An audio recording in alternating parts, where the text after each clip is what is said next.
Assalamualaikum warahmatullahi wabarakatuh. Materi pembelajaran kita kali ini adalah konsep dasar informasi. Baik, yang pertama itu adalah informasi. Apa sih itu informasi? Dalam bahasa sehari-hari kita, informasi dapat diartikan sebagai sebuah kata, pesan, rangkaian kata, dan pemberitahuan. Jika dirangkum menjadi satu, definisi informasi adalah data yang diolah menjadi bentuk yang lebih berguna dan lebih berarti bagi penerimanya. Sumber informasi adalah data kenyataan-kenyataan yang menggambarkan suatu kejadian-kejadian dan event yang nyata. Kejadian-kejadian atau event adalah kejadian yang terjadi pada waktu tertentu. Dan kedua itu adalah siklus informasi. Siklus informasi adalah gambaran secara umum mengenai proses terhadap data sehingga menjadi informasi yang bermanfaat bagi pengguna informasi yang menghasilkan informasi berikutnya. Begitupun juga seterusnya.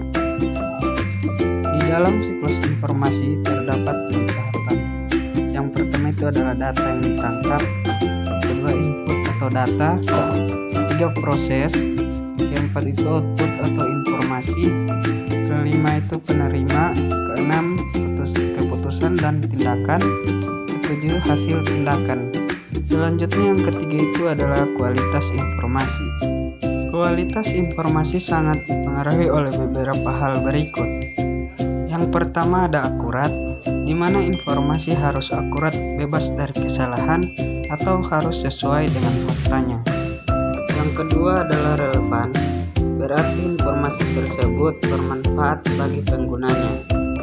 Yang ketiga itu adalah kelengkapan, di mana data tidak hanya dimasukkan secara benar, tetapi juga harus lengkap.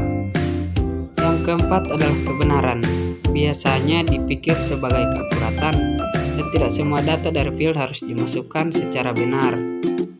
Kelima ada keamanan.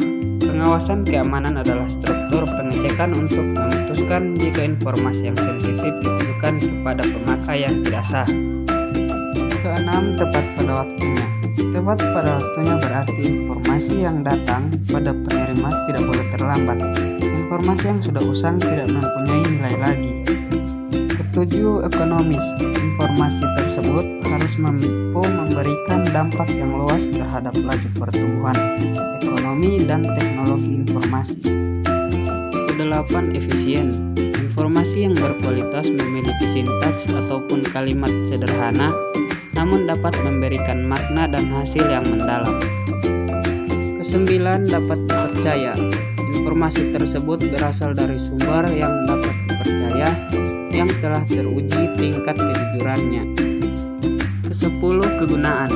Tidak ada hal yang lebih baik dari sebuah sistem yang dirancang sesuai dengan kriteria. Jika sistem sulit digunakan, berarti ada masalah dalam sistem tersebut. Dan pembahasan terakhir tentang konsep dasar informasi adalah nilai informasi.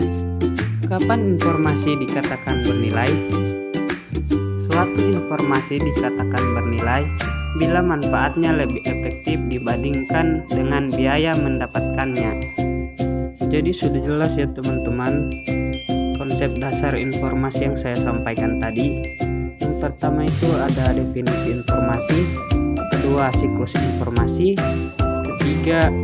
ketiga kualitas informasi, dan yang terakhir itu adalah nilai informasi. Oke, cukup sekian.